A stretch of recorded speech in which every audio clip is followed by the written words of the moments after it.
Hello children. Today let us learn about noun. Yeah, we have all heard this word called noun. Noun is a part of speech. Now let us just get into the topic. Let's have a glance at the definition of noun. Noun is a name of a person, place, thing, animal, bird or an action. It is a naming word. That is, name of any person or anything or any animal, everything comes under the category noun. Among these names, some are proper nouns. What are these proper nouns? Proper nouns are the names.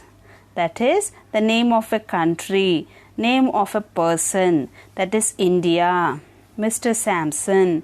These are names of a person or a name of a country. Hence, they are called proper nouns and they should start with a capital letter. Now, there is a name of a thing. That is not a proper noun. It is a common noun. That is, it belongs to the category of the same type of things. So, it is a common noun. If I say, this is a ball. Ball is a noun which belongs to the category of things which are balls. So, it is a common noun.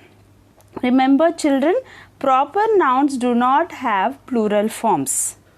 Right. Now let's go to the nouns which have singular and plural forms. Yes, these are common nouns.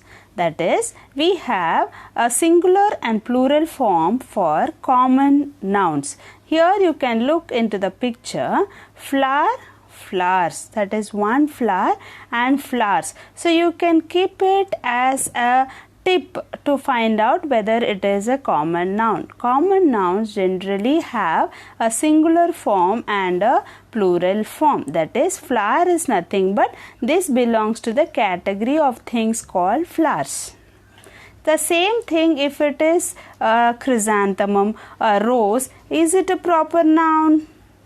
No, it's again a common noun because it belongs to a group of flowers called chrysanthemums.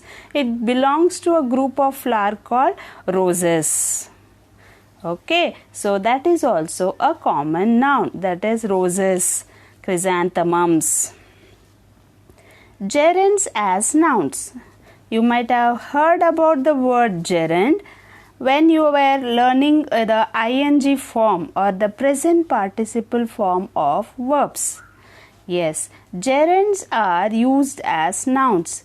That is, ing form is also used as a noun when it is used as a subject in the sentence. That is, now you can look at the example here. Cooking is an art. Of course, cooking is the greatest of all the arts. There is no art which can match with cooking.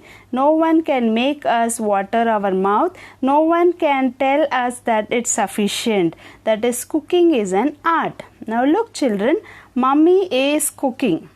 Here it is a verb.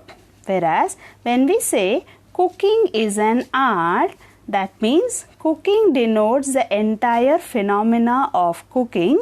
That is a noun. So that is, the cooking, the very word cooking gives to us the image of cooking right from the beginning to the end. So it is a noun. Hence here we can see the gerund being used as a noun in the subject place. Now you can even use gerund in the object place.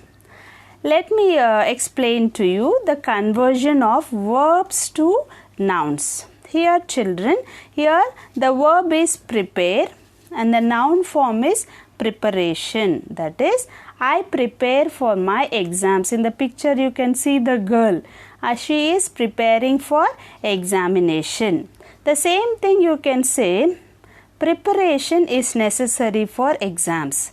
Here preparation is a noun form. That is, generally we have the sentence pattern subject plus verb plus object. I am preparing for exam. Preparing is the verb here. The same thing, preparation is necessary. Preparation has come to the subject place. Subject is generally occupied by either a noun or a pronoun. Here, preparation is a noun form. Every time we need to have a good preparation. Here preparation has taken the object place. Generally object is occupied by a noun. So here we understand that preparation is a noun form of the verb prepare. The same way, I would like to give some tips to convert the verb form into noun form. Here second one is conclude.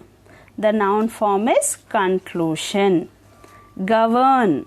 The noun form is government. Speak.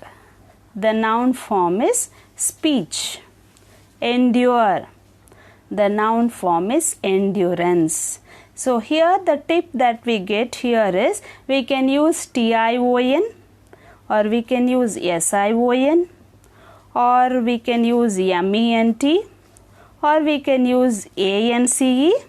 In some exceptional cases, there is a complete transformation of the word. So this is how a verb can be changed into a noun when it has to be kept as a subject or as an object. Hope you all understood how the noun is used and what is the usage of the abstract nouns in our day-to-day life. Hope you all understood. Thank you for watching.